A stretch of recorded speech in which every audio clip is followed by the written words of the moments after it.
Exercise 2.34. Describe schematically the equipotential surfaces or corresponding to a constant electric field in z direction. A field that uniformly increase in magnitude but remains constant, say z direction. Uniformly increasing है और z direction में है, ये z axis पर।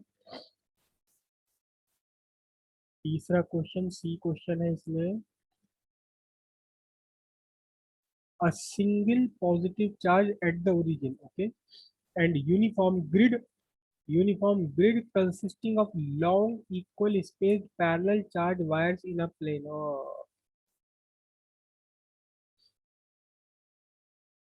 D वाला थोड़ा सा समझने में मुश्किल है, एबीसी पार्ट इसके आसान है।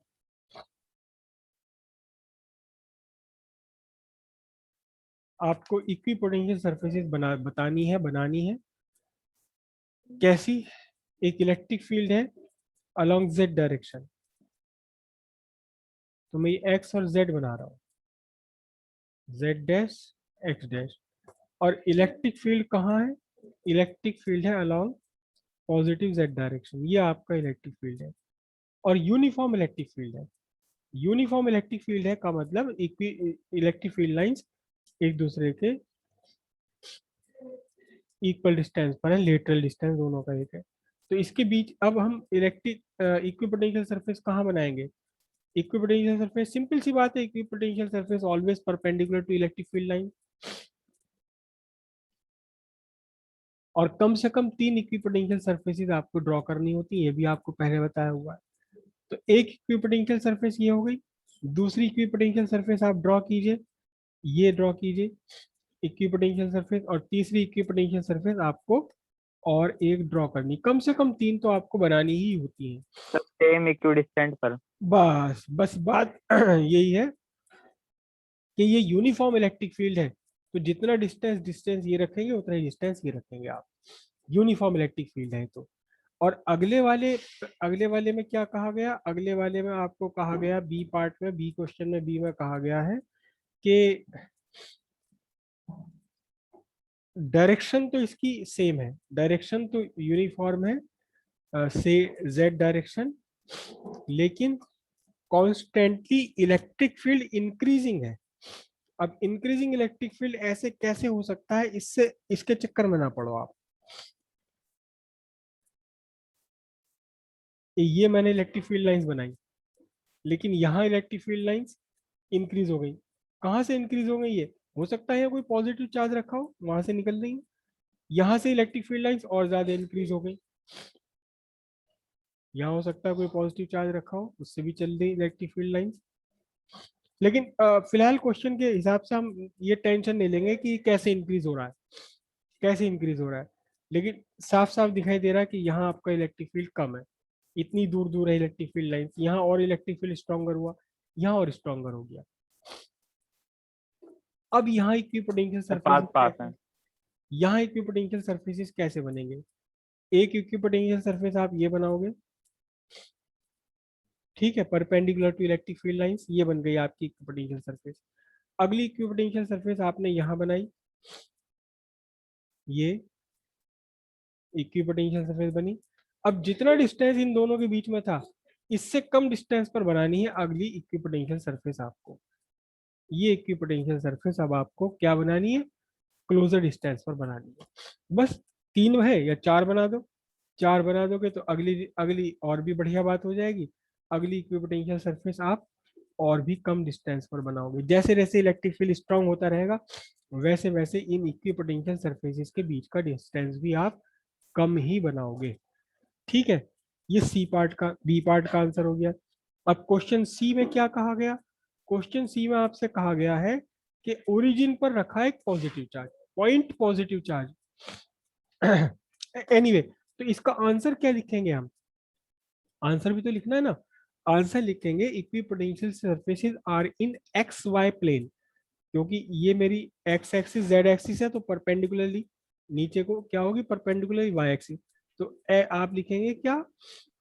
Equipotential surfaces are plane in X Y plane, are plane surfaces in X Y plane such that two equipotential surface having same potential difference between them are equidistant from each other.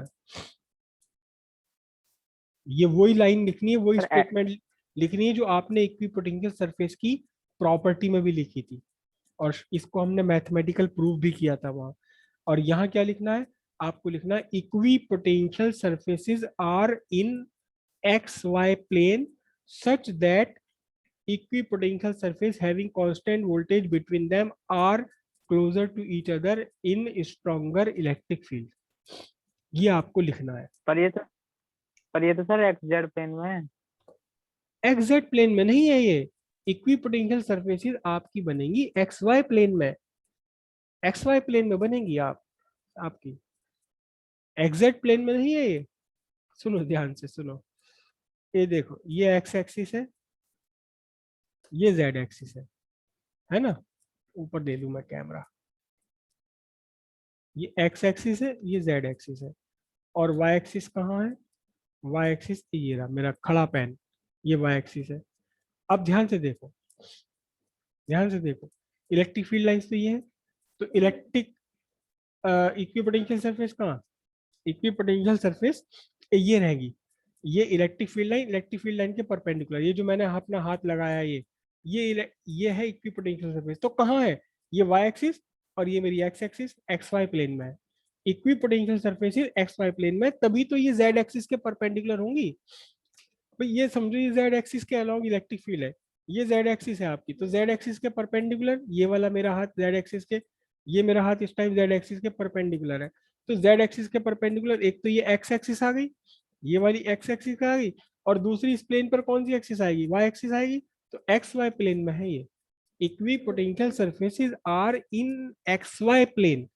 Electric field भले Z axis के along दे रखा हो, लेकिन Z axis के parallel है, तभी तो एक्स वाई प्लेन में जाएंगी परपेंडिकुलर। कोई कंफ्यूजन। थर्ड पार्ट में आपको सी पार्ट में कहा गया कि यहाँ पॉइंट चार्ज रख दिया, पॉजिटिव पॉइंट चार्ज, ओरिजिन पर पॉइंट चार्ज रखा पॉजिटिव, तो क्या होगा, सिंपल सी बात है, स्फेरिकल इक्विपोटेंशियल सरफेसेस हो जाएंगी। लेकिन इसको भी आपने कैसे बनाना है, स्फेरिकल में कम से कम 3 इक्विपोटेंशियल सरफेसेस बनानी है। और क्योंकि पॉइंट चार्ज से निकलने वाली इलेक्ट्रिक फील्ड लाइंस एक दूसरे से दूर होती चली जाती, डाइवर्जिंग, तो फिर क्या होगा, इलेक्ट्रिक फील्ड जितना दूर जाओगे उतना इलेक्ट्रिक फील्ड क्या होगा, वीकर होता चला जाएगा। तो वीकर इलेक्ट्रिक फील्ड में आप इक्विपोटेंशियल सरफेसेस बनाओगे दूर दूर। जितना डिस्टेंस आपने इन दोनों के बीच में रखा उससे ज्यादा डिस्टेंस इनके बीच में रखोगे, और अगर आपको चौथी बनानी पड़ी तो और भी ज्यादा डिस्टेंस इसके बीच में रखोगे। आंसर क्या बनेगा, ये डिस्टेंस और बड़ा हो जाएगा। आंसर क्या बनेगा, equipotential surfaces are concentric spheres, concentric sphere with origin as center such that two equipotential surfaces having same potential difference between them are at larger distance away from the point charge। जितना दूर जाओगे उतना ही ये equipotential surfaces एक दूसरे से दूर चली जाएंगी। कौन सी इक्विपोटेंशियल सरफेसेस, जिन दो एडजेसेंट इक्विपोटेंशियल सरफेस के बीच में एक फिक्स्ड, एक गिवन, एक कांस्टेंट पोटेंशियल डिफरेंस है। चौथे पार्ट को आप समझना क्या है, चौथा पार्ट इसका बिल्कुल अलग है। कुछ चौथे पार्ट में कहा गया कि ग्रिड है, एक ग्रिड है, uniform grid consisting of long equally spaced parallel charge wires in a plane. अब इस क्वेश्चन को ही समझ लो पहले क्या है, पहले इस क्वेश्चन को समझ लो क्या है। ये एक ग्रिड है, किसकी ग्रिड है,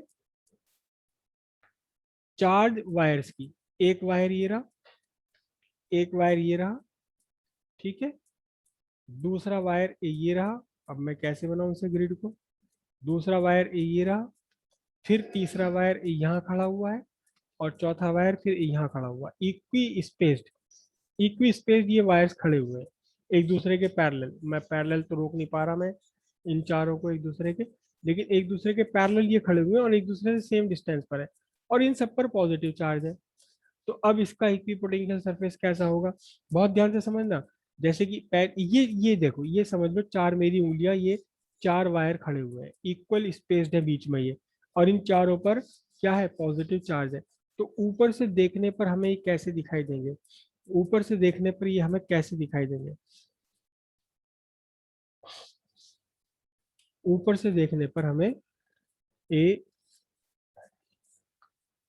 एक वायर तो ये रहा, उसका सिर्फ क्रॉस सेक्शन दिखाई दे रहा है, दूसरा वायर ये रहा, केवल उसका क्रॉस सेक्शन दिखाई दे रहा, तीसरा वायर ये रहा, इसका केवल क्रॉस सेक्शन दिखाई दे रहा, चौथा वायर ये रहा, इसका केवल क्रॉस सेक्शन दिखाई दे रहा है, ये क्रॉस सेक्शन। और इसके ऊपर क्या है, पॉजिटिव चार्ज, इसके ऊपर क्या है, पॉजिटिव चार्ज, इसके ऊपर क्या है, पॉजिटिव चार्ज है, इन सबके ऊपर यूनिफॉर्मली पॉजिटिव चार्ज है ये वायर, लेकिन हम डायग्राम में कैसे दिखाई दे रहा है, ऊपर से, ऊपर से तो केवल इनके क्रॉस सेक्शन दिखाई दे रहे हैं। तो अब इक्विपोटेंशियल सरफेस इसकी कैसी होंगी, बस सिंपल सी बात है, देखो दो तरीके हैं, या तो सीधे इक्विपोटेंशियल सरफेस ड्रॉ करो, या आप पहले ड्रॉ कर लो क्या, electric field lines, electric field lines draw कर लो, उसके परपेंडिकुलर सरफेस ड्रॉ करते चले जाओ, तो क्या बन जाएगा, अपना भी इक्विपोटेंशियल सरफेस बन जाएगा। अब देखना जरा, इस इलेक्ट्रिक पॉजिटिव चार्ज से इलेक्ट्रिक फील्ड लाइंस,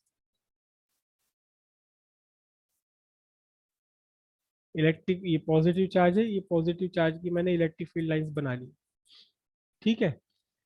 अब ये इलेक्ट्रिक फील्ड लाइन और इधर भी निकलेगी, लेकिन इलेक्ट्रिक फील्ड लाइंस की क्या प्रॉपर्टी है कि लेटरली एक दूसरे से दूर जाने की कोशिश करती हैं।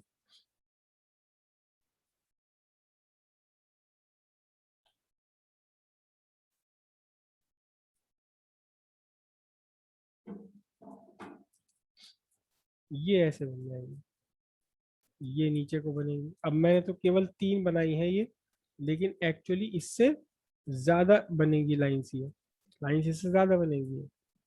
तो मैं केवल 3 3 बना रहा हूँ, वरना डायग्राम बहुत ही ज्यादा कंजस्टेड हो जाने वाला है।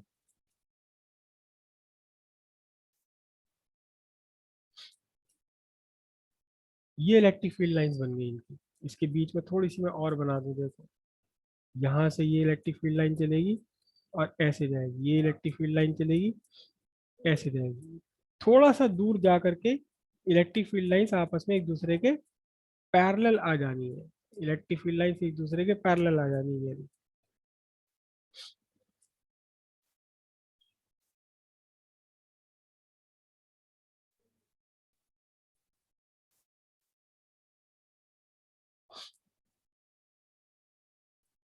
ऐसे, अब इनके परपेंडिकुलर आप सरफेस बनाते चले जाओ।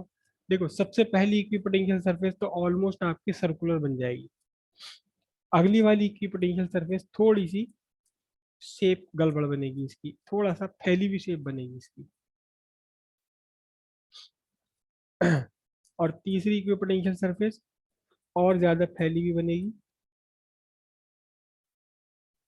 ओवल शेप में बनेगी। और फिर उसके बाद जो इक्विपोटेंशियल सरफेस है वो एक्चुअल में इक्विपोटेंशियल सरफेस ऐसी बनेगी। इसके बाद ये वाली इक्विपोटेंशियल सरफेस बनेगी, मैं यहाँ बना के दिखाता हूँ आपको।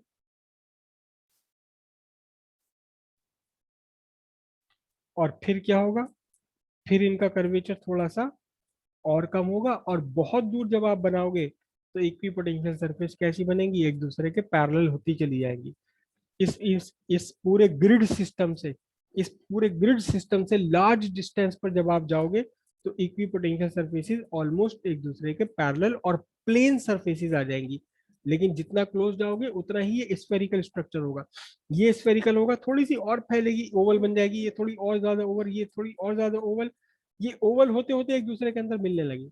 और फिर यहाँ इसके बाद में थोड़ा इनका कर्वेचर, इनका जो घुमाव है वो और कम हुआ, और कम हुआ, और फिर यहाँ जाकर जहां आपकी, देखो ध्यान से, जहां पहुंचकर आपकी इलेक्ट्रिक फील्ड लाइंस एक दूसरे के पैरेलल आ गई, जहां पहुंचकर आपकी इलेक्ट्रिक फील्ड लाइंस एक दूसरे के पैरेलल पड़ गई, तो एक दूसरे के पैरेलल इलेक्ट्रिक फील्ड लाइंस में क्या बनेगा, ये देखो, यहाँ पहुंचकर यहाँ पहुंचकर इलेक्ट्रिक फील्ड लाइंस बिल्कुल एक दूसरे के पैरेलल आ गई।